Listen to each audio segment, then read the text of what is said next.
బ్రతిమలాడి వేడుకుంటున్నాం తండ్రి, ఆమేన్. రెండో బైబిల్ స్టడీలో పరిశుద్ధాత్మ దేవుడు మనకు చేస్తున్న 6 రకాల పరిచర్యల్లో కొన్ని విషయాలు చూడడానికి ప్రయత్నం చేస్తా వచ్చాం. మొట్టమొదటిది, ఆయన మన యొక్క స్వభావములో మార్పు, మన యొక్క ఆశల్లో మార్పు తీసుకొని వచ్చే పని మీద ఉన్నాడు. ఎందుకంటే ఒట్టి ప్రవర్తన మారుస్తే దాన్ని బట్టి వచ్చే లాభం ఏమీ లేదు. ప్రభు మన స్వభావాన్ని మార్చడానికి ఇష్టపడతా ఉంటున్నాడు. అందుకే యేసుక్రీస్తు ప్రభువారు మన కొరకే ప్రాణం పెట్టాల్సి వచ్చింది. ఒకవేళ ఉట్టి పాపం యొక్క శిక్ష నుంచి విడుదల కావాలి అని అంటే ఆయన మనల్ని సులువుగా క్షమించగలడు. కానీ అక్కడితో ఆగకుండా ఆయన మనల్ని పాపము చెయ్యకుండా ఉండడానికి మార్చాలి అనే తలంపు కలిగి ఉంటా ఉంటున్నాడు. అందుకనే ఆ వ్యభిచారంలో పట్టబడిన స్త్రీని యేసు ప్రభుల వారి దగ్గరికి తీసుకొని వచ్చినప్పుడు ఆయన, అమ్మా నేను కూడా నీకు శిక్ష విధించను అని అన్నాడు. అంటే ఆమె పాపం యొక్క శిక్షని తొలగించేస్తా వచ్చాడు. అయితే ఆమెకి మరి ఒక మాట చెప్పి పంపిస్తా వచ్చాడు. ఇక వెళ్ళి పాపము చేయొద్దు అని చెబుతా వచ్చాడు. ఈ మాట యేసుక్రీస్తు ప్రభువారు చెప్పారు అని అంటే దానికి కావలసిన బలము కూడా ఆయనే ఇస్తాడు. బైబిల్ గ్రంథం అంతట్లో దేవుడు మనకి చాలా ఆజ్ఞలు ఇచ్చాడు. దేవుడు ఇచ్చిన ప్రతి ఆజ్ఞ విషయంలో 3 విషయాలు వాస్తవం. ఆయన ఒక ఆజ్ఞ ఇచ్చాడు అని అంటే మొట్టమొదటిది, అది నువ్వు చేయలేవు కాబట్టే నీకు ఇచ్చాడు. బైబిల్లో ఎక్కడ 3 పూటలు తినండి అని రాయలేదు. బైబిల్లో ఎక్కడ రాత్రి నిద్రపోండి అని రాయలేదు. బైబిల్లో ఎక్కడ ఊపిరి తీసుకోండి అని రాయలేదు. ఎందుకు? ఇవన్నీ మనం చేయగలం కాబట్టి ఇవి సపరేట్గా రాయాల్సిన అవసరం లేదు. బైబిల్ గ్రంథంలో ఆయన ఏ ఆజ్ఞ ఇచ్చినా కూడా దాన్ని నువ్వు చేయలేవు కాబట్టే ఆయన ఇస్తాడు. రెండవది, బైబిల్లో ఆయన ఏ ఆజ్ఞ ఇచ్చినా కూడా ఆయన నీకు సహాయం చేయడానికి సిద్ధంగా ఉన్నాడని చెప్పడానికి ఆజ్ఞ ఇస్తున్నాడు. ఈ మాట భలే గుర్తుపెట్టుకోవాలి మనం. దేవుడు ఆజ్ఞలు ఇచ్చింది నువ్వెంత గొప్పోడవో చూపించుకోపో అని చెప్పడానికి కాదు, కానీ ఆయన మనకు ఆజ్ఞలు ఇచ్చింది ఎందుకు అని అంటే ఆయన ఎంత గొప్పోడో చూపించడానికి ఇచ్చాడు. మనలాంటోడిని బట్టి కూడా ఆయన ఇన్ని ఆజ్ఞలు నెరవేర్చగలడు అని తన సామర్థ్యాన్ని చూపించడానికి ఆయన ఆజ్ఞల్ని ఇస్తా వచ్చాడు. అంతేకాకుండా మూడవది, ఆయన ఆజ్ఞలు ఇచ్చిన ప్రతిసారి ఆజ్ఞని నెరవేర్చడానికి కావాల్సిన శక్తి ఆయన ఇస్తాను అని చూపించడానికే ఆజ్ఞలు ఇస్తా వచ్చాడు. ఆయన శక్తి ఇవ్వకుండా ఏ ఆజ్ఞ కూడా ఆయన ఎప్పుడు ఇవ్వడు. ఆయన ఒక ఆజ్ఞ ఇచ్చాడు అని అంటే దాన్ని చేయడానికి కావాల్సిన శక్తిని కూడా ఆయన ఇస్తాడు. అందుకనే ఉదయకాలం కూడా కొలస్సీల రాష్ట్ర పత్రికలో మనం చదువుతా వచ్చాం కదా, నాలో బలముగా కార్యసిద్ధి కలగచేయు తన క్రియాశక్తిని బట్టి. అంటే శక్తి ఆయనదే, పనిచేసే వారం మనం మాత్రమే. కాబట్టి ఏనాటికైనా ఆయన శక్తిని ఆయన మనకివ్వడానికి అందుబాటులో ఉంటున్నాడు. ఆయన శక్తిని వాడకుండా నువ్వు ఆయన ఆజ్ఞల్ని నెరవేర్చలేవు. ఆయన శక్తిని వాడకుండా ఆయనకి నచ్చినట్టు మనం బ్రతకలేం. ప్రతి దానికి ఆయన మీద ఆనుకోవడానికే, ప్రతి దానికి ఆయన మీద ఆధారపడడానికే ప్రభు మనల్ని పిలుస్తూ ఉంటున్నాడు. యేసుక్రీస్తు ప్రభువారు ఇంకా సిలువకి ఎక్కక మునుపు ఆయన ఇచ్చిన చివరి వర్తమానమే యోహాను సువార్త 15-16 అధ్యాయాలలో ఉంటున్న వర్తమానం. ఈ 15వ అధ్యాయంలో ఒక చిన్న ఎక్సర్సైజ్ చేద్దాం. వస్తున్నాం యోహాను సువార్త 15వ అధ్యాయానికి. యోహాను సువార్త 15వ అధ్యాయము మొదటి 10 వచనాలు నేను ఒకసారి చదువుతాను. మీరు మీ బైబిల్ చూడొద్దు, మీరు కేవలం నేను చెప్పే మాటలు వినండి జాగ్రత్తగా. నేను ఇంగ్లీష్లోనే చదువుతాను. అయితే మీరు అనొచ్చు, అన్న నాకు ఇంగ్లీష్ రాదు కదన్నా అని అనొచ్చు. అయితే మీరు ఇంగ్లీష్ ఏమి అర్థం చేసుకొని అవసరం. నేను జస్ట్ చదివేటప్పుడు రిమైన్ అనే మాట, నిలిచి ఉండు అని తెలుగులో ఉంటుంది కదా, రిమైన్ అనే మాట ఎన్నిసార్లు చదువుతున్నాను లెక్క పెట్టండి అంతే. దీనికి భాష ఏమి రానవసరం లేదు కదా.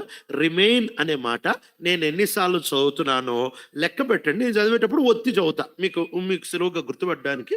మొదటి 10 వచనాలు నేను చదువుతా ఉంటున్నాను. యోహాను సువార్త 15వ అధ్యాయం. మీరు బైబిల్ చూడొద్దు, చూస్తే ఫోకస్ పోతుంది. సరే, నేను చదువుతా ఉంటున్నాను. I am the true vine and my father is the gardener. He cuts off every branch in me that bears no fruit, while every branch that does bear fruit, he prunes so that it will be even more fruitful. You are already clean because of the word I have spoken to you. Remain in me and I will remain in you. No branch can bear fruit by itself. It must remain in the vine. Neither can you bear fruit unless you remain in me. I am the vine, you are the branches. If a man remains in me and I in him, he will bear much fruit. Apart from me, you can do nothing. If anyone does not remain in me, he is like a branch that is thrown away and withers. Such branches are picked up and thrown into the fire and burned. If you remain in me and my words remain in you, and ask whatever you wish and it will be given you. This is to my Father's glory that you bear much fruit, showing yourselves to be my disciples. As the Father has loved me, so I have loved you. Now remain in my love. If you obey my commands, you will remain in my love, just as I have obeyed my Father's commands and remain in him. ఎన్నిసార్లు? 11 సార్లు. బా, very good. So మీరందరూ మేలుకొని ఉన్నారని నాకు అర్థమైంది. 11 సార్లు. ఒకసారి ఆలోచించండి. 10 వచనాల్లో 11 సార్లు ఒకే పదాన్ని మళ్ళీ మళ్ళీ చచ్చిపోబోతున్నాయని చెప్పాడంటే ఎంత ఇంపార్టెంట్ అయింటే అది, ఎంత ప్రాముఖ్యమైంటే అది. ఒకే పదం ఆయన చివరి వర్తమానంలో ఇంకో 2 అధ్యాయాలు తిప్పితే ఇంకా ఆయన సిలువేసైపోతా ఉంటున్నారు. అలాంటి కీలకమైన పరిస్థితులు ఆయన వాళ్ళకి ఇస్తున్న ఒకే ఒక వర్తమానం ఏంటో తెలుసా? నాలో నిలిచి ఉండు. ఇండిపెండెంట్ గా బతకడానికి ఆయన పిలవట్లేదు, ఆయన నిలిచి ఉండమని పిలుస్తా ఉంటున్నాడు. ఈ రోజుల్లో మన బాధ అంతా, మన ప్రాబ్లమ్స్ కి కారణం, మన ఆత్మీయ సమస్యలకి కారణం ఏంటంటే ఇండిపెండెంట్ గా బతుకుదాం అనుకుంటున్నాం. పరిశుద్ధాత్మ దేవుడు మనల్ని దేవుని యొక్క శక్తితో, పరిశుద్ధాత్మ దేవుడు మనల్ని క్రీస్తు యొక్క స్వభావముతో జోడించేవాడిగా ఉంటున్నాడు. ఈ జోడనని గనక, ఈ పరిశుద్ధాత్మ దేవుడు జోడిచ్చే ఈ పనిని గనక, ఈ అద్భుతమైన పరిచర్యని గనక మనం అన్వయించుకోకపోతే మనం ఏ మాత్రం దేవునికి నచ్చిన జీవితం జీవించలేము. ఆయన మీద ఆధారపడడానికి, ఆయన మీద ఆనుకోవడానికే ప్రభు మనల్ని పిలుస్తూ ఉంటున్నాడు. రోమీయులకు రాసిన పత్రికలో ఒక మాటని మనము ఉదయకాలము చూడలేకపోతా వచ్చాము. ఆ మాటను చూసుకొని ముందుకెళ్ళడానికి ప్రయత్నం చేద్దాం. వస్తున్నాం రోమీయులకు రాసిన పత్రిక 8వ అధ్యాయానికి. ఆయనని అతుక్కొని జీవించడానికి ఆయన మనల్ని పిలుస్తా వచ్చాడు. ఆయన మనల్ని పాపం యొక్క, మరణం యొక్క నైజము నుంచి, నియమము నుంచి ఆయన మనల్ని తప్పిస్తా వచ్చాడు. ఆయన తన స్వభావములో మనల్ని పాలివారుగా చేస్తా ఉంటున్నాడు. మన ఆశల్ని ఆయన మారుస్తా వచ్చాడు. ఆయన మనతో పాటు మూలుగుతా ఉంటున్నాడు. మన పాపాన్ని మన కొరకై ఆయన మన దుష్క్రియలను, శరీరంలో మిగిలి ఉన్న దుష్క్రియలను ఆయన చంపుతా ఉంటున్నాడు అనే విషయాలు చూడగలుగుతా వచ్చాం. ఒక ప్రాముఖ్యమైన పరిచర్య చూసుకుంటా ముందుకెళ్దాం. వద్దాం. రోమీయులకు రాసిన పత్రిక 8వ అధ్యాయము 13వ వచనము నుంచి చదువుతారా? మీరు శరీరానుసారంగా ప్రవర్తించిన ఎడల చావవలసిన వారై ఉందురు గాని ఆత్మచేత శరీర క్రియలను చంపిన ఎడల జీవించెదరు. దేవుని ఆత్మచేత ఎందరు నడిపింపబడుదురో వారందరూ దేవుని కుమారులై ఉందురు. వేలయనగా మరలా భయపడుటకు మీరు దాస్యపు ఆత్మను పొందలేదు గాని దత్తపుత్రాత్మను పొందితిరి. ఆ ఆత్మ కలిగిన వారమై మనము అబ్బా తండ్రి అని మొరపెట్టుచున్నాము.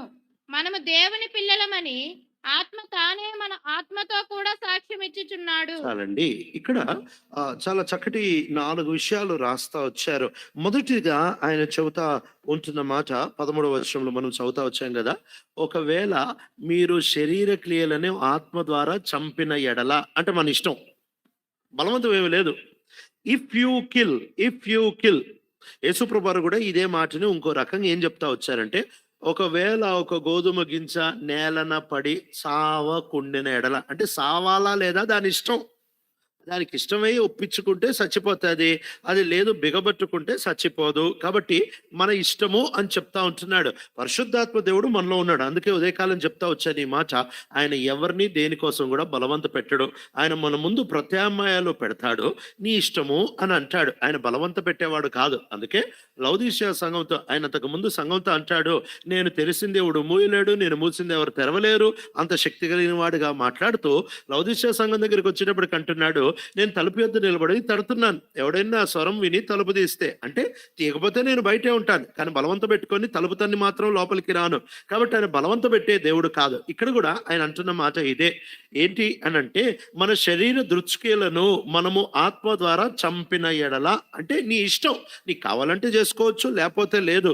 చాలాసార్లు మనము రక్షించబడతాం బాగానే, కానీ రక్షించబడిన తర్వాత ఆ బాధ్యతల్ని వహించే దగ్గరకు వచ్చేటప్పటికి మనం తప్పిపోతా ఉంటున్నాం. కాబట్టి మొదటి పని, ఆయన మనకు అప్పగిస్తా ఉంటున్న పని ఏంటి అని అంటే, శరీర క్రియలను ఆయన స్వాధీనంలోకి తీసుకొని దాన్ని చంపాలి. అంతేకాకుండా రెండవది ఆయన మాట్లాడుతున్న మాట, ఆత్మ ద్వారా ఎందరూ నడిపించబడతా వచ్చారో, they who are led by the spirit. ఆ పైన మనం చదువుతా వచ్చాం కదా, మరణం బట్టి, పాపం యొక్క నియమం బట్టి నడిపించబడట్లేదు, కానీ ఇప్పుడు మనము పరిశుద్ధాత్మ దేవుని ద్వారా నడిపించబడతా ఉంటున్నాం.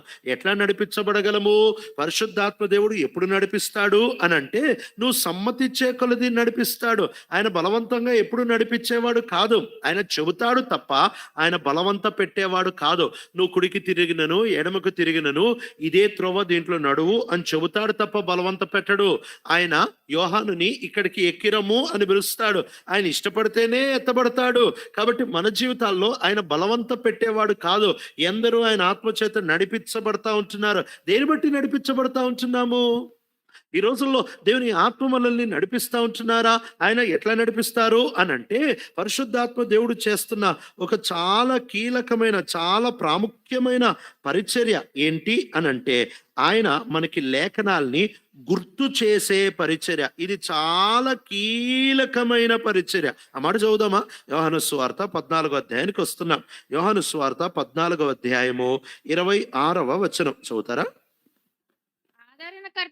ఆదరణకర్త అనగా తండ్రి ఆ నా నామమున పంపబోవు పరిశుద్ధాత్మ ఆ సమస్తమును మీకు బోధించి సమస్తమును మీకు బోధించి నేను మీతో చెప్పిన సంగతులన్నిటిని మీకు జ్ఞాపకము చేయును. ఎందుకు ఈ మాటని స్టిక్కర్లుగా తయారు చేసి ఫ్రిడ్జ్కి పెట్టుకోరో తెలియదు, కానీ 27వ వచనం మాత్రం భలే స్టిక్కర్లు తయారు చేస్తారు. ఏంటది? నా శాంతిని మీకు అనుగ్రహిస్తున్నా, నా శాంతినే మీకు అనుగ్రహిస్తున్నా, లోకం ఇచ్చినట్టు కాదు. ఇలాంటి మాటలు కనపడగా మనకేమో దొరికే వచనాలు ఉంటే మాత్రం ఈ స్టిక్కర్లు అయిపోతాయి. మనం ఏమైనా ఇచ్చే వచనాలు వస్తే మాత్రం అది అండర్లైన్ కూడా ఉండదు. ఇక్కడ ఎంత చక్కగా ఆయన చెప్తా ఉంటున్నాడు. పరిశుద్ధాత్మ దేవుని పరిచర్యకి చాలా కీలకమైన వచనం అది. ఈ మాట మనకి గుర్తుంటేదిగా, అందుకే చెప్తున్నా, నా శాంతినే మీకు అనుగ్రహిస్తున్నాను. ఓ రోజు నేను ఇయర్ ఎండింగ్ మినిస్ట్రీకి ఒక ఊరు వెళ్ళా. అప్పటికి నాకు పెళ్లి కాలే. ఇంకా ఒక ఊరు వెళ్ళాను. పరిచర్య అయిపోయింది. పరిచర్య అయిపోయిన తర్వాత జనవరి 1 భోజనానికి కూర్చున్నా. నేను, ఆ సేవకురాలు, మేమందరం బ్రేక్ఫాస్ట్ కూర్చున్న తర్వాత అప్పుడు ఆ అక్క అడిగారు, నాన్న నీ వాగ్దానం ఏంటి ఈ సంవత్సరం అంటే, నా శాంతిని మీకు అనుగ్రహిస్తున్నాను, నా శాంతిని మీకు అనుగ్రహిస్తున్నాను అనే వాగ్దానము అని అన్నారు. అన్న తర్వాత ఇంకా కొంతసేపు మాటలు అయిపోయిన తర్వాత అప్పుడు ఆ అక్క అంది, నాన్న మా కూతురుంది, ప్రేయర్ చేసుకో, ఒకవేళ వివాహానికి తను కూడా సేవకు సమర్పించుకుంది అని అన్నారు. అంటే అప్పుడు నేను వెంటనే అన్నాను, ఇప్పుడు నాకేం ప్లాన్ లేవాక నేను చేసుకోనిలేండి, మీరు వేరే వాళ్ళు ఎవరైనా ఉంటే చూసుకోండి అని అంటే, అప్పుడు ఆ అక్క ఏమన్నారు తెలుసా? దేవుడు నీతో అంత స్పష్టంగా మాట్లాడాడు మా కూతుర్ని చేసుకోమని, నువ్వు ఎందుకు చేసుకోవట్లేదు అని అంటే, నాతో ఎప్పుడు స్పష్టంగా మాట్లాడాడు అని అంటే, అప్పుడు ఆమె చెప్తా ఉంది, వాళ్ళ కూతురు పేరు శాంతి అంట. నా శాంతినే మీకు అనుగ్రహిస్తున్నాను. అప్పుడు నేను అన్నాను, అక్క ఆ శాంతి గురించి మాట్లాడలేదక్క, వేరే శాంతి గురించి మాట్లాడారు. ఆ శాంతి ఈ శాంతి కాదు, అందుకే లోకం ఇచ్చినట్టు కాదు. అంటే ఈ భూమి ఇచ్చే శాంతి కాదు. ఈ భూమి ఇచ్చే శాంతి ఎట్లాంటిది తెలుసా? ఈ లోకం ఇచ్చే శాంతి ఏంటంటే పరిస్థితి మీద ఆధారపడే శాంతి, నీ మనస్థితి, నీ మూడ్ మీద ఆధారపడే శాంతి, నీ చుట్టుపక్కల ఉంటున్న జనం మీద ఆధారపడే శాంతి. యేసుప్రభు ఈ మాట ఎప్పుడు అన్నారు తెలుసా?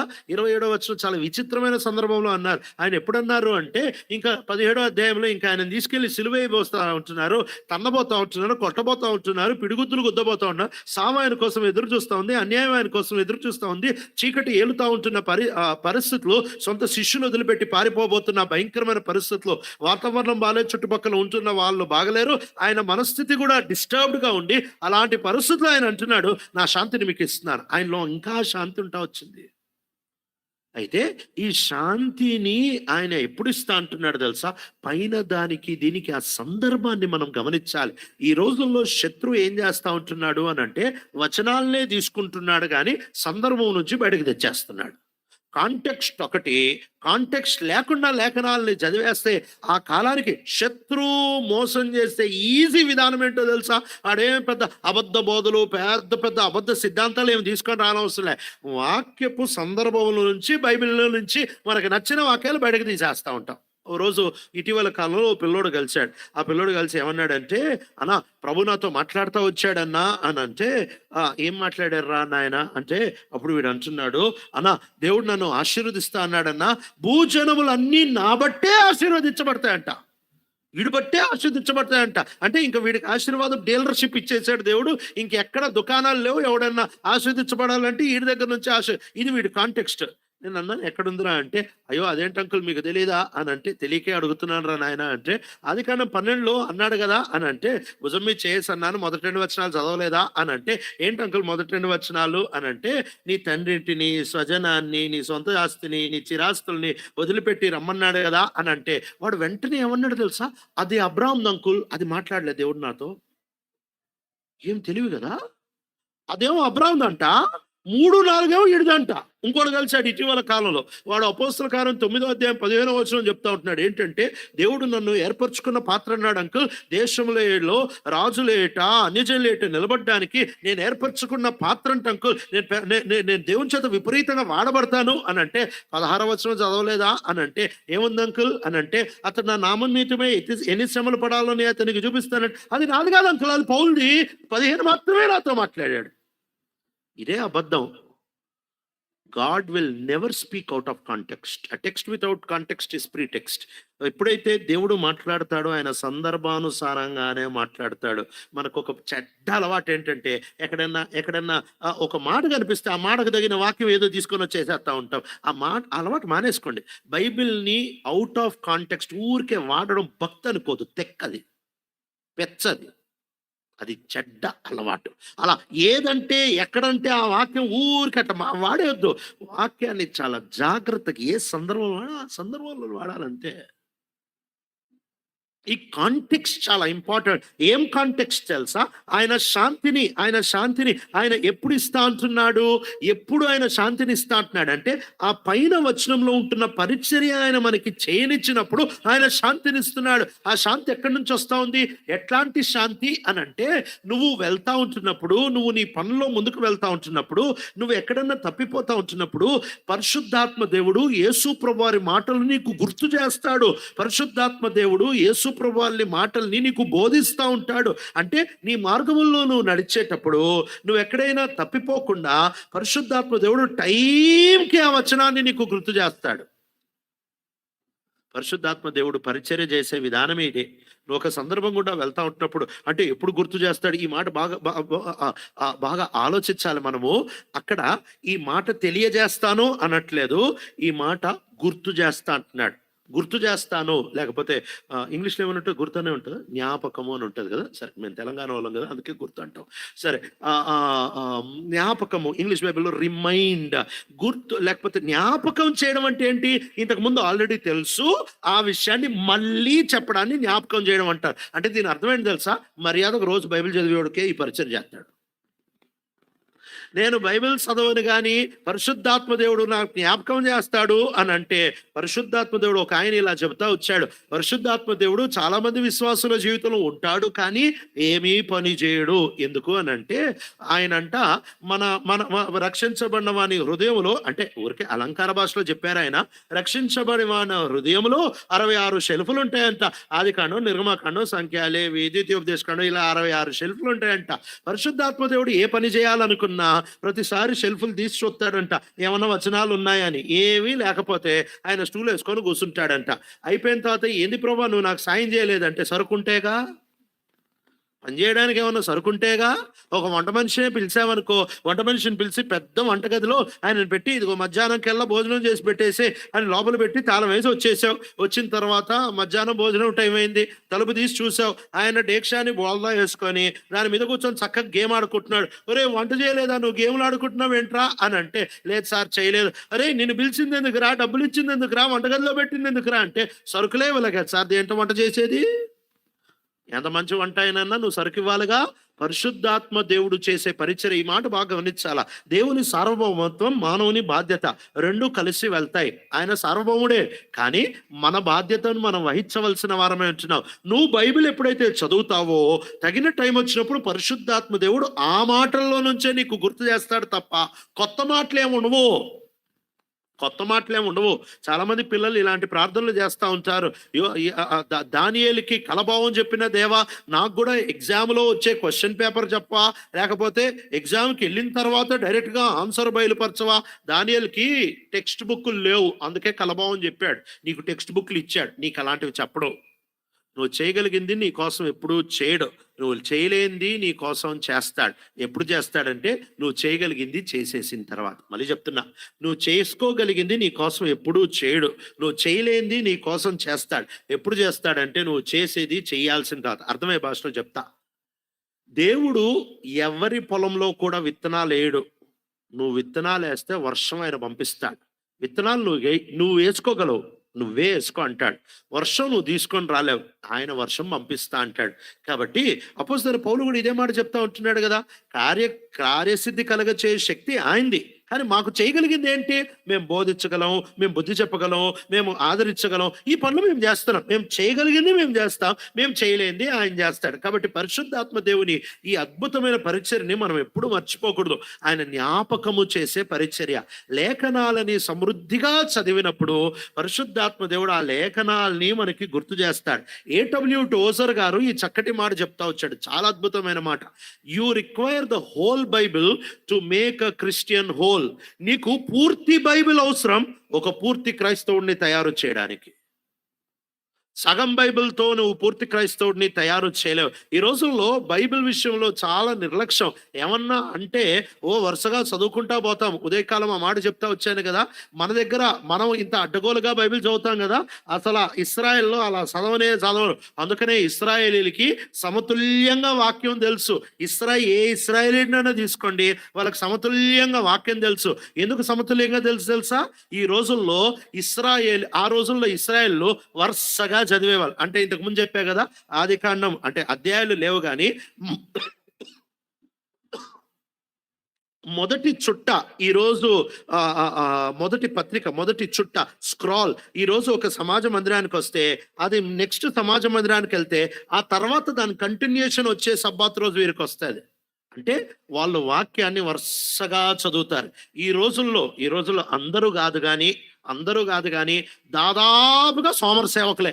వీళ్ళందరూ ఏం చేస్తున్నారో తెలుసా? అందరూ కాదు, దాదాపుగా ఈ సోమర సేవకులు ఏం చేస్తున్నారు తెలుసా? అదే దావీదు గొలియాతులు, అదే యోనాలు, అదే ఎఫెసీయులకు రాసిన పత్రిక 2వ అధ్యాయం, దీన్నే సంపి చెప్తున్నారు తప్ప ఒక్కడు జెఫన్యా చెప్పడు, ఒక్కడు మీకా చెప్పడు, ఒక్కడు ఓబద్యా చెప్పడు. ఎందుకు అని అంటే సగం క్రైస్తవులు అందుకే తయారయ్యేది. 66 పుస్తకాల్లో తిప్పి కొడితే నువ్వు ఎన్ని పుస్తకాలు విన్నావు ఒకసారి చెప్పు? మహా అంటే తిప్పి కొడితే 30 పుస్తకాలు వినుంటావు. మిగిలిన పుస్తకాలు సస్తా ముట్టుకోరు. ఎందుకు? ఎవడు రాశాడో తెలియదు, ఎందుకు రాశాడో తెలియదు, ఎప్పుడు రాశాడో తెలియదు, అసలు ఏం ఉద్దేశమో తెలియదు. ఏమి తెలియకుండా సగం ఏపీ అని భోజనాలు పెట్టేస్తే ఇంకేం ఎదుగుతారు? ఇది నిర్లక్ష్య వైఖరి. చదివేటప్పుడు చదవము, తర్వాత ఫ్యామిలీ ప్రేయర్లో కొన్ని పుస్తకాలు అలా ఎగేస్తా ఉంటాము. ప్రతి పుస్తకం ఎప్పుడన్నా మనం మందిరాల్లో ముట్టుకున్నామా? సమగ్రంగా క్రైస్తవుడు ఎలా తయారవుతాడు? కొన్ని పుస్తకాలు కోసేస్తే తయారవ్వడు.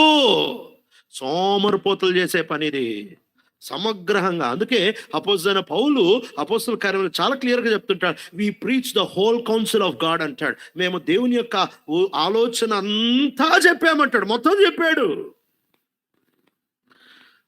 సగం బైబిల్తో ఒక పూర్తి క్రైస్తవుడు ఎప్పుడూ తయారవుడు. You need a whole Bible to prepare a whole Christian. అందుకే లేఖనాల్ని ఆయన గుర్తు చేయాలి అని అంటే మొత్తం లేఖనాలు మనకు తెలిసి ఉండాలి. అంటే పూర్తిగా పట్టేం అవసరం లేదు. కనీసం మొత్తం లేఖనాలు మనం చదివి మనం దాని దాని మినిమం దాని అవగాహన మనం మోకాళ్ళ మీద పడి ప్రభు దగ్గర తెలుసుకోవాల్సిన బాధ్యత మన మీద ఉంది కదా. ఫేవరెట్ చాప్టర్లు ఇంకెన్ని రోజులు చదువుతావు? ఫేవరెట్ కీర్తనలు ఇంకెన్ని రోజులు చదువుతావు? ఇంకా అదే నిర్గమాకాండంలో ఎర్ర సముద్రం వరకు వస్తావు, లేవి కాండం అవుట్ ఆఫ్ సిలబస్, సంఖ్యాకాండంలో కొన్ని 2-3 అధ్యాయాలు మిగిలింది అవుట్ ఆఫ్ సిలబస్, ద్వితీయోపదేశ కాండం సేమ్ కదా, నిర్గమాలో చెప్పింది అది భలే చదివేస్తాం. దానియేలు గ్రంథం ఏమన్నా ముట్టుకున్నావు అంటే 1, 3, 6 మాత్రమే ముట్టుకుంటాం. మిగిలిన 9 అధ్యాయాలు మనవి కాదు. ఇలా చదివితే సంపూర్ణుడు ఎలా తయారవుతాడు? పరిశుద్ధాత్మ దేవుని పరిచర్య ఆగిపోతున్న కారణం ఇదే. పరిశుద్ధాత్మ దేవుడు స్వేచ్ఛ లేదు. క్రైస్తవ జీవితంలో ఎందుకు పరిశుద్ధాత్మ దేవుడు స్వేచ్ఛగా పనిచేయట్లేదంటే ఆయనకు స్వేచ్ఛగా సరికివ్వట్లేదు కాబట్టి ఆయన స్వేచ్ఛగా పనిచేయట్లేదు. పరిశుద్ధాత్మ దేవుడు పని చేయాలి అంటే స్వేచ్ఛగా, ఎంత స్వేచ్ఛ ఇవ్వాలి తెలుసా? మీరు అపోస్తుల కార్యం 2వ అధ్యాయం కనుక మీరు చదివారనుకోండి, అక్కడ సాయంత్రం దాని గురించి మాట్లాడడానికి ప్రయత్నం చేస్తాను. కానీ అక్కడ పేతురు లేఖనాల్లో నుంచి సంగతులు మాట్లాడుతూ ఉంటున్నాడు.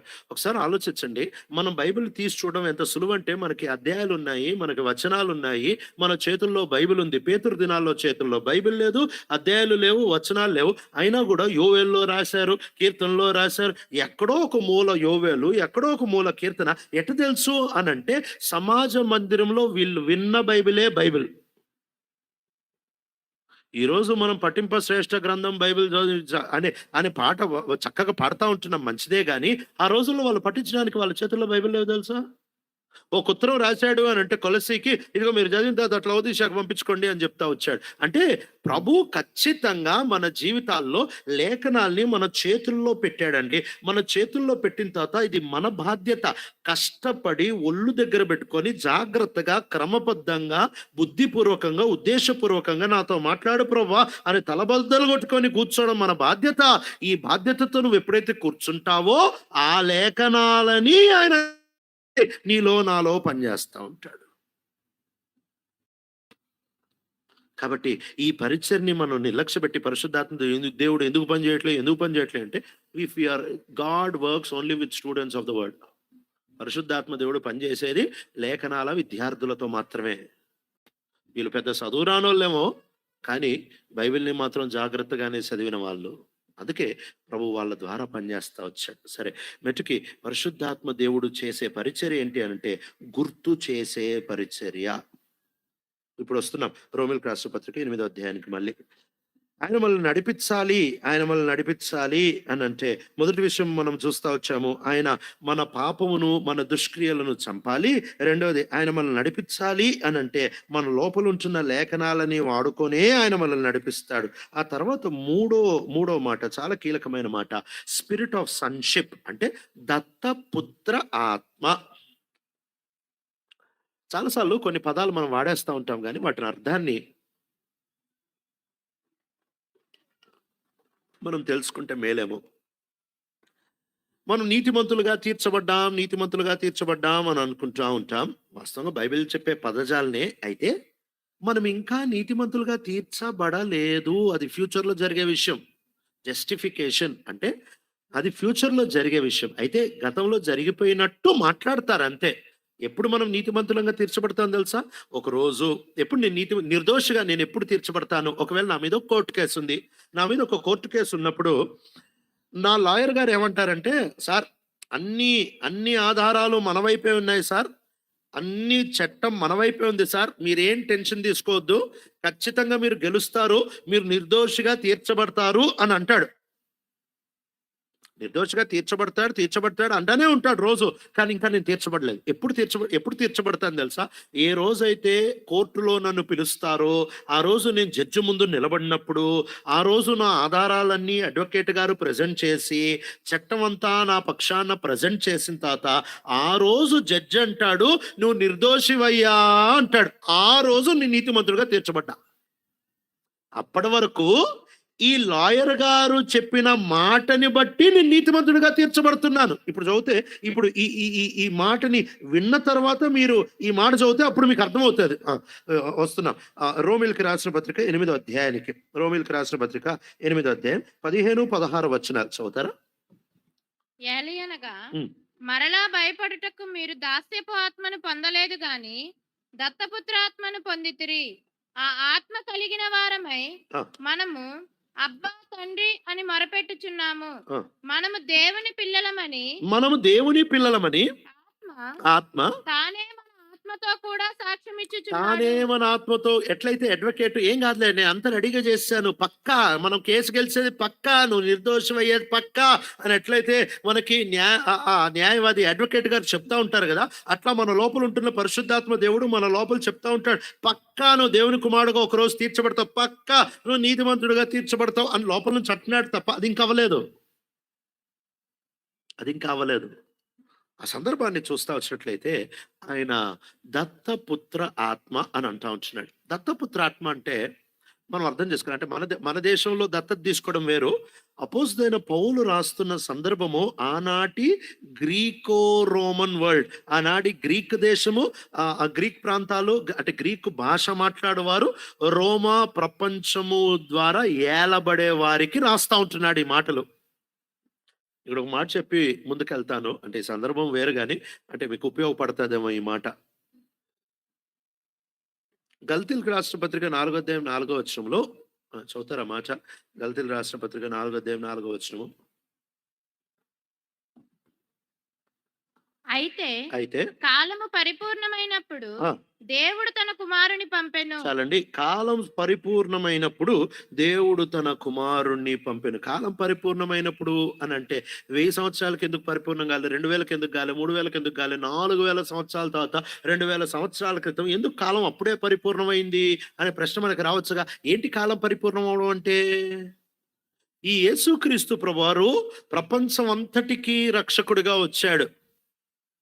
ప్రపంచమంతటికి ఆయన రక్షకుడిగా వచ్చాడు అని అంటే ఈ వార్త ప్రపంచమంతటికి వెళ్ళగలిగిన పరిస్థితులు ఉండాలి. అంటే దీనికి చాలా పర్స్పెక్టివ్స్ ఉన్నాయి. ఒక పర్స్పెక్టివ్, ఒక దృష్టికోణం మాత్రం నేను చెబుతా ఉంటున్నాను. కరెక్ట్గా 2024 సంవత్సరాల క్రితమే యేసు ప్రభు ఎందుకు వచ్చాడు అని అంటే, యేసు ప్రభు వచ్చిన కరెక్ట్ ఆ టైంలోనే 3 అద్భుతమైన విషయాలు చరిత్రలో కలిసి వచ్చాయి కాబట్టి అది కరెక్ట్ టైం. ఏమి 3 కలిసి వచ్చాయి అని అంటే, మొట్టమొదటిది యూదులకి ఒత్తిడి ఎక్కువైపోయింది. యూదులకి ఎట్లయితే ఐగుప్తు దేశంలో 400 సంవత్సరాలు ఉన్నప్పటికీ ఇక ఎండింగ్ వచ్చినప్పుడు ఒత్తిడి ఎక్కువైపోయి ఏడవడం మొదలు పెట్టేశారు. యూదులకు కూడా ఒత్తిడి ఎక్కువైపోయింది. రోమిల దగ్గర నుంచి విపరీతంగా ఏడవడం మొదలు పెట్టేస్తా వచ్చారు. ఇంకెప్పుడు మాకు మెస్సయ్య వస్తాడు, ఇంకెప్పుడు మాకు మెస్సయ్య వస్తాడు అంటే యూదులు మెస్సయ్య కొరకు సిద్ధంగా ఉన్నారు. 2, అప్పుడు రోమీలు ఏల్తా ఉంటున్నారు. రోమీలు ఏలేటప్పుడు వాళ్ళకు ఒక అలవాటు, రోమీలకు ఒక ఒక ఒక మంచి అలవాటు ఏంటంటే, వాళ్ళు ఏ దేశాన్ని అయితే ఏళ్తారో ఆ దేశంలో ఫస్ట్ ఒక పని చేస్తారు. ఏం పని చేస్తారు తెలుసా? రోడ్లు వేస్తారు.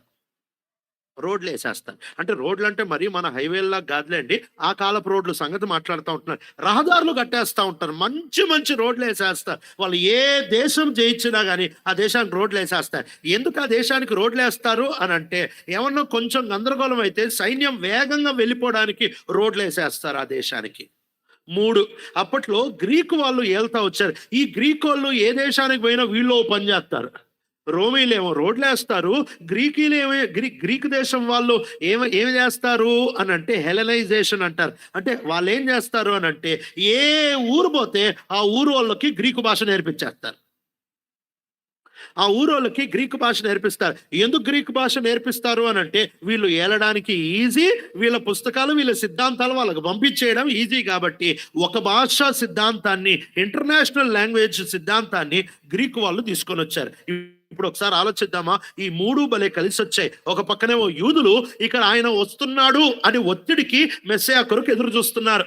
మెస్సయ్య వచ్చాడు. వచ్చిన తర్వాత ఇప్పుడు ఈ సువార్తని ప్రపంచమంతా తీసుకెళ్ళడానికి రోడ్లు రెడీగా ఉన్నాయి. ఈ సువార్తని ప్రపంచమంతా తీసుకెళ్ళడానికి ఇంటర్నేషనల్ భాష రెడీగా ఉంది.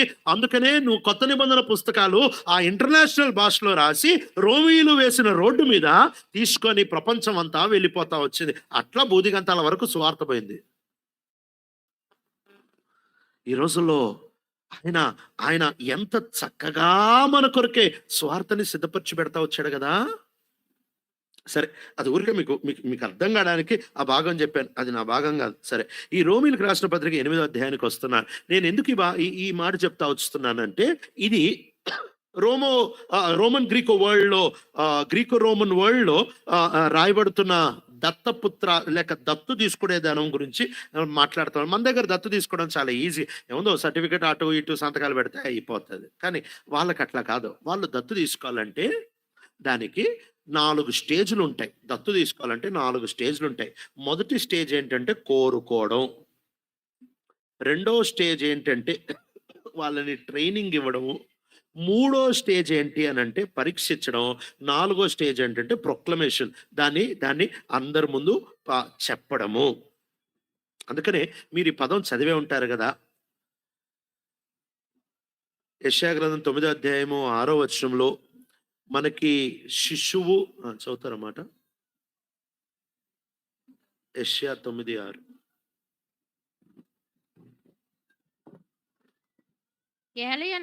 ఏలయనగా మనకు శిశువు పుట్టెను, మనకు కుమారుడు అనుగ్రహింపబడెను. చాలండి. మన దగ్గర మన పదజాలం ఏంటి తెలుసా? మనకి కొడుకు పుట్టెను అని అంటాం కదా. శిశువు పుట్టెను. మన దగ్గర ఎవరైనా మాడతారా ఈ మాట? మరి శిశువుగా పెద్దలు పుడతారా? శిశువు పుట్టెను అంటే ఏంటి? మళ్ళీ కొడుకు అనుగ్రహించబడ్డం ఏంటి? కొడుకు పుట్టెను అంటే బాలా అలా అట్లా అనరు. ఎందుకనరు అని అంటే, పుట్టినప్పుడు శిశువుగానే చూస్తారు. వీడు ఇమ్మెచ్యూర్డ్. ఇదే గలతీయుల రాసిన పత్రికలో రాస్తా ఉంటారు. పిల్లోడుగా ఉంటున్నప్పుడు మార్గదర్శకుల చేత నడిపించబడతా ఉంటాడు. వయసు వచ్చిన తర్వాత ట్రైనింగ్ అయిపోయిన తర్వాత కుమారుడు అవుతాడు. కాబట్టి ఇది మనం అర్థం చేసుకోవాలి. మన భాషలోనే చదువుతున్నాం, కానీ సందర్భం అది. కాబట్టి ఒకసారి ఆలోచిద్దాం. ఒక దత్తత తీసుకోవడం అంటే ఏమేమి చేస్తారో చెప్తా ఉంటున్నాను. మొట్టమొదటిది, దత్తత ఎవరు తీసుకుంటారంటే, అడుక్కునేవాడు ఎప్పుడు దత్తత తీసుకోడు. ఆడికే పూట గడవదంటే అట్లాంటోడు దత్తత తీసుకోడు. అట్లాంటోడు ఎవడన్నా నన్ను తీసుకుంటే బాగుండరా అని అనుకుంటాడు. దత్తత ఎవడు తీసుకుంటాడంటే, తరాలు తిన్నా తరగని ఆస్తి ఉండేవాడు తీసుకుంటాడు. విపరీతంగా డబ్బు ఉండేవాడు, మహా గొప్పోడు, ఒక రాజు, ఒక మిలిటరీ అధికారం, పెద్దోడు దత్తత తీసుకుంటాడు. కాబట్టి ఈ సందర్భాన్ని మనం అర్థం చేసుకోవాలి. అంటే దత్తపుత్రాత్మని అర్థం చేసుకోవాలంటే ఇవన్నీ అర్థం చేసుకుంటేనే అర్థమవుతుంది. సరే, ఓ పెద్ద ఆయన సావుకారు దత్తత తీసుకుంటాడు. దత్తత తీసుకునేవాడు దిక్కులేక దత్తత తీసుకోడు. దత్తత తీసుకునేవాడు దయ ఎక్కువై దత్తత తీసుకుంటాడు. మళ్ళీ చెప్తున్నా, దత్తత తీసుకునేవాడు దిక్కులేక దత్తత తీసుకోడు. దత్తత తీసుకునేవాడు దయ ఎక్కువై దత్తత తీసుకుంటాడు. ఈయన ముందు ఒకరిని సెలెక్ట్ చేసుకుంటాడు. ఈ సెలెక్ట్ చేసుకునేవాడు ఎట్లాంటోడు అయి ఉంటాడో తెలుసా? వాడు ఈయనలాగా ఒక సావుకారు, ఈయనకి సమానమైన సావుకారు కుటుంబం నుంచి దత్తత తీసుకోడు. ఆడివ్వడు. ఈయన ఎవరిని దత్తత తీసుకుంటాడు తెలుసా? ఈయన దరిద్రుణ్ణి దత్తత తీసుకుంటాడు.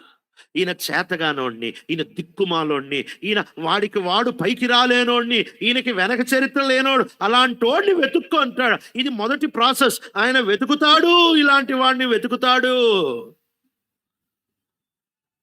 నేను చెప్పేది సువార్త వర్షక్రమం ఇట్లానే జరుగుతూ ఉంటది కదా.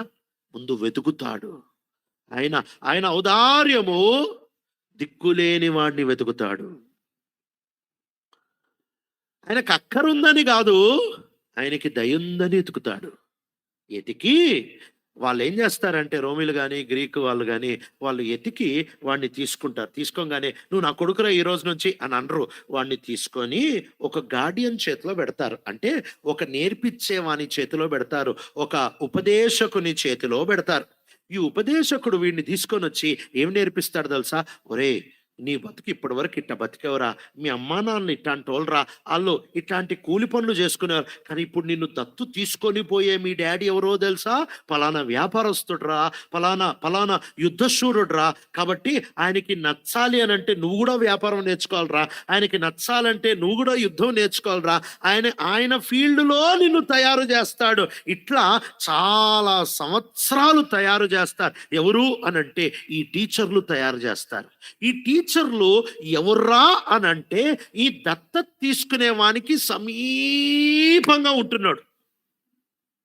ఈ సమీపంగా ఉంటున్నాడు. ఈ దత్తత తీసుకునే ఆయన మనసు ఎరిగినోడు. ఏం తింటే ఆయనకి ఇష్టమో, ఏ బట్టలు వేసుకుంటే ఆయనకి ఇష్టమో, అంటే మనకి సులువుగా అర్థమయ్యే భాషలో చెప్పాలి అని అంటే, ఆశ్వరోజు రాజుకి హేగా ఎట్లానో అట్లా రాజు భలే అర్థం కావాలి.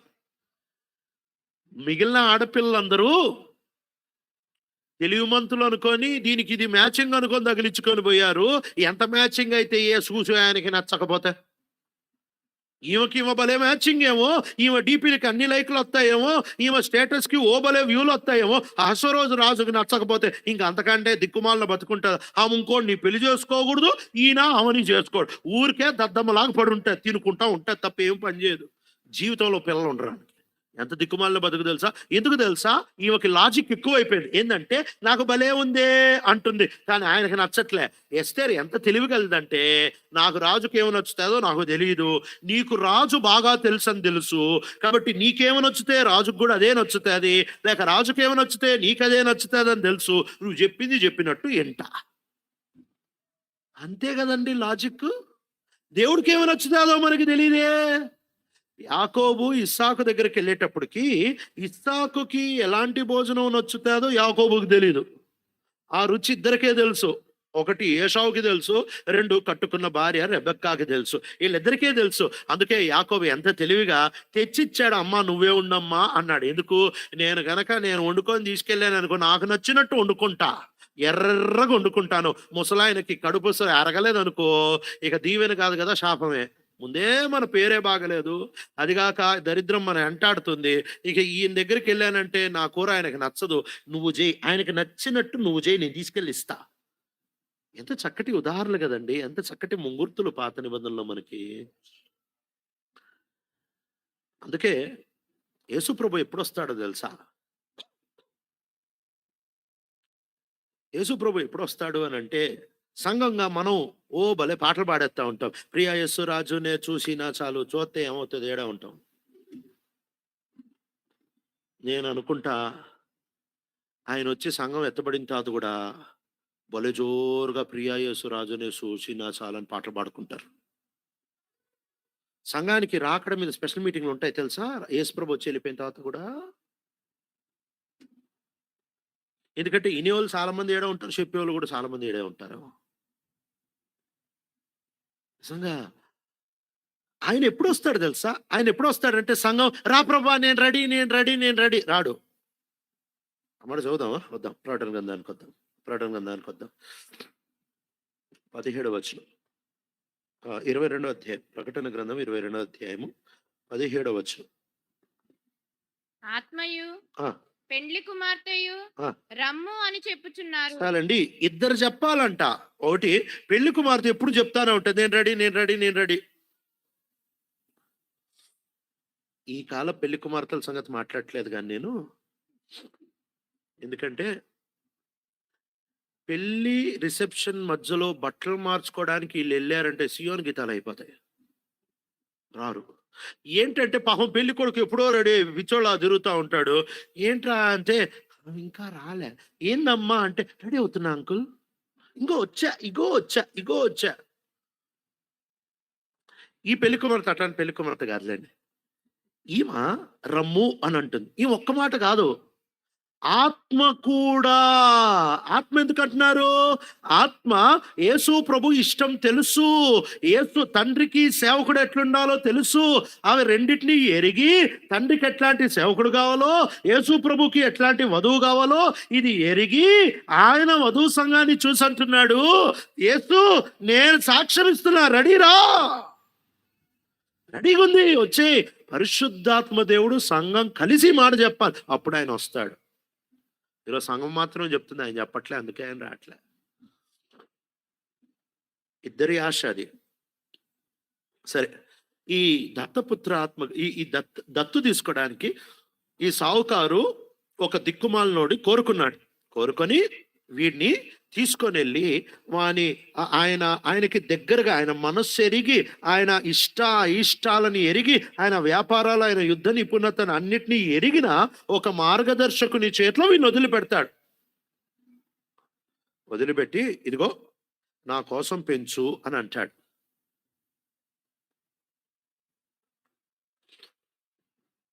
ఈ వ్యక్తి తీసుకొని ఈ దత్తు తీసుకోబోయే ఈ పిల్లోడు దత్తుగా వెళ్ళే ఈ పిల్లోడిని తీసుకొని రోజు ఏం చేస్తాడు తెలుసా?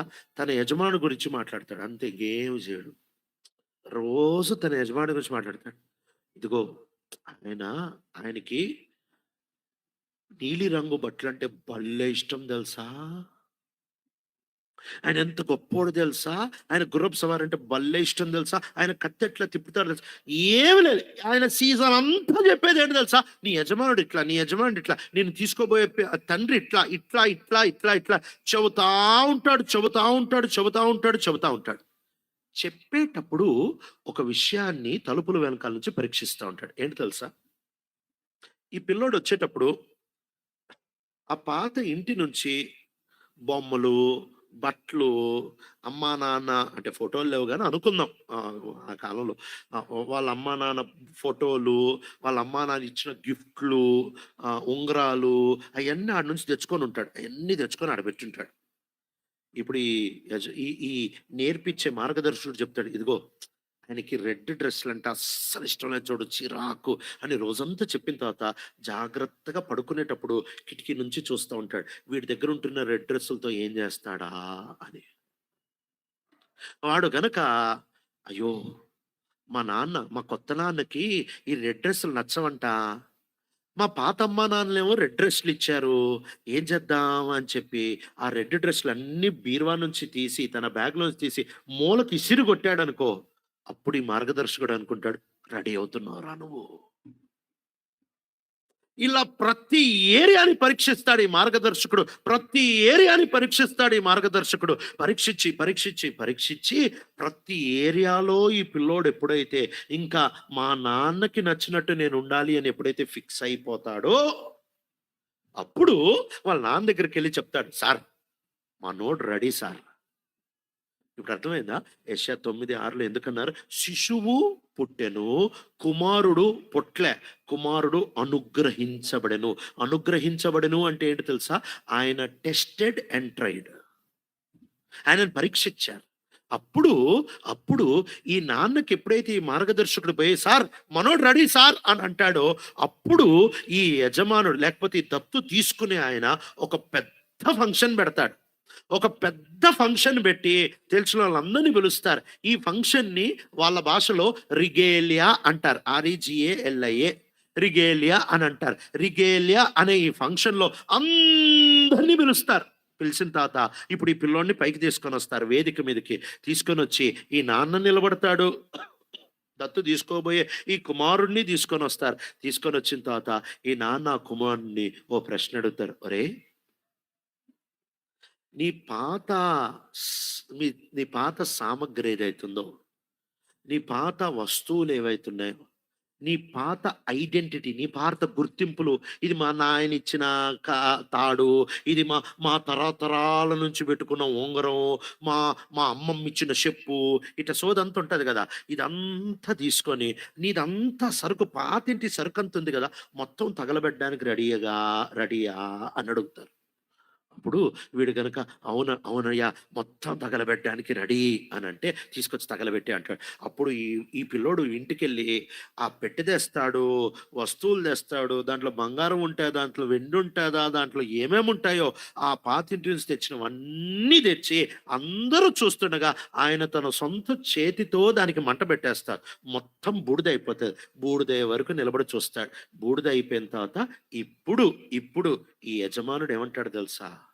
ఇతడు నా కుమారుడు అని దత్తు తీసుకోవడం ఆ రోజు అయిపోద్ది. ఇప్పుడు చదువుదామా రోమిలికి రాసిన పత్రిక 8వ అధ్యాయము. ఇప్పుడు అర్థమవుతుందేమో. రోమిలికి రాసిన పత్రిక 8వ అధ్యాయము 14, 15, 16 వచనాలు కలిసి నిదానంగా చదువుదాం. రోమిలికి రాసిన పత్రిక 8వ అధ్యాయము 14, 15, 16 వచనాలు కలిసి నిదానంగా చదువుదాం. Because those who are led by the Spirit of God are the sons of God. For you did not receive a spirit that makes you a slave again to fear, but you received the spirit of sonship, and by him we cry, Abba, Father. The Spirit himself testifies with our spirit that we are God's children. రోజు ఈ పరిశుద్ధాత్మ దేవుడు ఆయనెవరో మనకి లేఖనాల్లోంచి గుర్తు చేసి నడిపిస్తే ఏసిట్లా, ఏసిట్లా, ఏసిట్లా, ఏసిట్లా. నువ్వు మారుతున్నావా లేదా? నువ్వు మారే కొలది ఆయన అంటాడు, భయపడాల్సిన అవసరం లేదు. నువ్వు గనక నేను నడిపించినట్టు నడుస్తే నువ్వు భయపడాల్సిన అవసరమే లేదు అని చెప్పి, ఆ దత్తపుత్ర దినము రాక మునుపే నీలో విశ్వాసాన్ని పెట్టి, అబ్బా తండ్రి, ఇంకా దత్తపుత్ర ఆ దత్తు తీసుకోవడం కార్యక్రమం అయిపోలే కానీ ముందే అబ్బా తండ్రి అని కేక లోపల పెట్టేశాడు. ఆయన ఇష్టాలు అయిష్టాలు మనకి రోజు నేర్పిస్తాడు పరిశుద్ధాత్మ దేవుడు. రోజు నేర్పించి ఒక దినాన్న ఒక దినాన్న యేసు ప్రభు తండ్రి ఏటికి తీసుకొని వచ్చి, సార్ మనోడు రెడీ, అందుకే ఇక పాపం ఉండదు, ఇక శాపం ఉండదు, పాతవి ఇక గతించిపోయాను, ఇంకేవి ఉండవు, మొత్తం ఈ భూమి మీద మిక్కుటమైన వేండ్రంతో లయమైపోయడానికి వదిలేస్తాం. నాకేమొద్దు ప్రభా, నా డిగ్రీలొద్దు, నా పేరొద్దు, నా సేవొద్దు, నా పరపత్తొద్దు, ఏమొద్దు, ఉన్న ఫలాన్ని నీ దగ్గరకు వచ్చేస్తా నాకు నువ్వుగా. ఆ రోజు దత్తు పూర్తి చేయబడతాది. పరిశుద్ధాత్మ దేవుడు అద్భుతమైన దినం కొరకు మనల్ని సిద్ధపరచడానికి రోజు పుస్తకం ద్వారా ఏసెవరో నేర్పిస్తాడు. రోజు నిన్ను పరీక్షిస్తాడు. నువ్వు ఆయన కోసం పోగొట్టుకుంటున్నావా? ఇదే ఇదే మాట పౌలంది. సమస్తం నష్టంగా ఎంచుకుంటున్నాను, సమస్తం పెంటతో సమానంగా ఎంచుకుంటున్నాను, సమస్తమును నేను నేను నేను నిన్ను వదిలేస్తున్నాను, నేను తృణీకరించుకుని. ఎందుకు తృణీకరించుకుంటున్నాడు? ఛే, ఇదంతా పాతింటిది, చెత్తొద్దు నాకు, ఇది నా పాతింట్లో గొప్పేమో కానీ నా సావుకారి ఇంటితో పోలిస్తే ఇది చెత్త అని వదులుకుంటున్నాడు.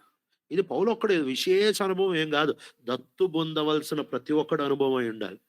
ఆయన గురించి వింటున్నావా? ఆయనకి నచ్చేవి నీ జీవితంలో కాపాడుకొని, ఆయనకి నచ్చంది ఎంత విలువైందైనా పారేస్తున్నావా? ఒకవేళ ఇలా బ్రతుకుతే ఒక నిరీక్షణ ఉంది, ఒకరోజు ఆయన వస్తాడు. ఆ రోజు ఎస్తేర్ ఎట్ట నచ్చిందో, ఆ రోజు యాకోబు తీసుకెళ్ళిన కూర ఇస్సాకుకి ఎలా నచ్చిందో, ఎట్లయితే ఎలియాజరు తెచ్చిన రెబెక్కా ఇస్సాకుకి ఎలా నచ్చిందో, అట్లానే ఒకరోజు యేసయ్య వచ్చినప్పుడు పరిశుద్ధాత్మ దేవుడు సిద్ధపరిచిన మనం ఖచ్చితంగా ఆయనకి నచ్చుతాం. ఆ రోజు అంటాడు, నా కుమారుడు. ఆ రోజు అంటాడు, నా వధువు సంఘము. ఈ అద్భుతమైన పరిచర్య పరిశుద్ధాత్మ దేవుడు చేయడానికి సిద్ధంగా ఉన్నాడు. దీనికి నువ్వు చేయాల్సింది ఏం తెలుసా? ఊళ్ళ నుంచి పుస్తకం చదవాలి, ప్రార్థన చేసుకో.